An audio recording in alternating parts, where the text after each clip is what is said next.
Satan knows you by your name but calls you by your sin. God knows you by your sin but calls you by your name. Satan says you're disgusting, that you're not worth anything. But God says you are beautifully and wonderfully made. Satan already knows his future. He will offer you the things of the world in a beautiful package, but it's very misleading. There is a reason the road is so narrow.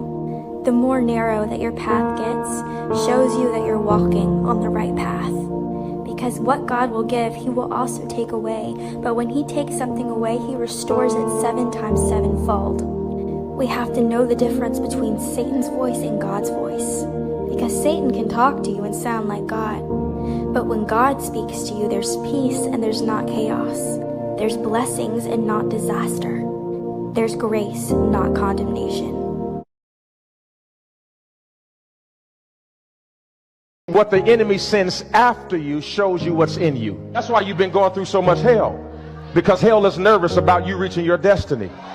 That's why you've been going through so much hell, because hell is nervous. If you ever get to the place of your full strength, if you ever get to the place of the full knowledge of who you are, if you ever get over your insecurities and start walking into your destiny, if you ever get over the fact that they hurt you and it doesn't matter, if you ever get over the fact that no weapon formed against you shall prosper, and you start to walk in the boldness like, I'm God's man, I'm God's woman, I'm a child of God. It doesn't matter what you say, it doesn't matter what you do, I'm going to live and not die.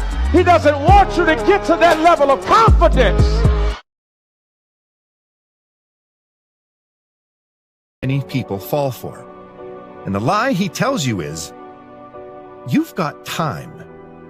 You have got time. And here's how the lie is dressed up. You've got time to repent, so keep sinning. You can get right with God later.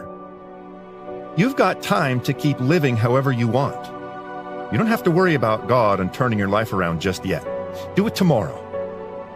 You've got time.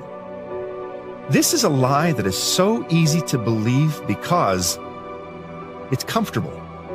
It lures us into a false sense of security to think that we can have our cake and eat it too.